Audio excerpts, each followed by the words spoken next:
أسعد الله أوقاتكم متابعينا الكرام. جيت توفر عندنا هذا الموديل غرفة نوم 6 باب، قاط واحد ضمن الدرجة الاقتصادية وضمن الأصباغ البوية. هاي الغرفة يكون الوجه مالتها 5 ملم NDF والداخل معاكس خشب 3 ملم. ارتفاع الكنتور يكون 2 وربع، عرض الكنتور يكون 3 امتار و20 سنتيم. زاوية الملابس تكون بارتفاع الكنتور.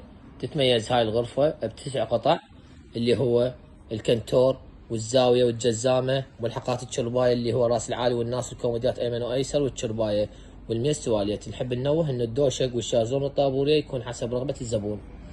عندنا هسه الكنتور مثل ما تلاحظون هاي الغرفة باللون الأبيض والتطعيم الذهبي مثل ما تلاحظون. جودة الصبغ عندنا سمك يكون هيك 5 ملم. عندنا أول خانة اللي بالطرف تحتوي على بورة علاقة، نظام قفايز صوت الفتح والشد، نرمال شريطية على طول الباب والقاعدة تكون بلوك خشب.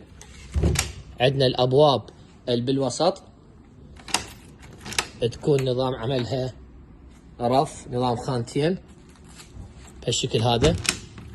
عندنا الأبواب اللي بالطرف الثانية تكون أيضا نظام عملها بورة علاقة. زاوية الملابس مثل ما موضح امامكم ارتفاع الكنتور. الجزامة تحتوي على باب عدد 2. الكوموديات نظام عمل كوموديات يكون باب. الراس العالي دوشمة طبعا شامو زائد تغليف نايلون حراري الحفاظ عليها بهالجودة هذه.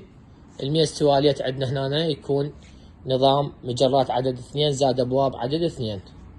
ونحب ننوه انه تشرباية هذا الموديل بلايود 18 ملم 6 ارجل، اقوى تشرباية عملية. وشايفين كل الخير.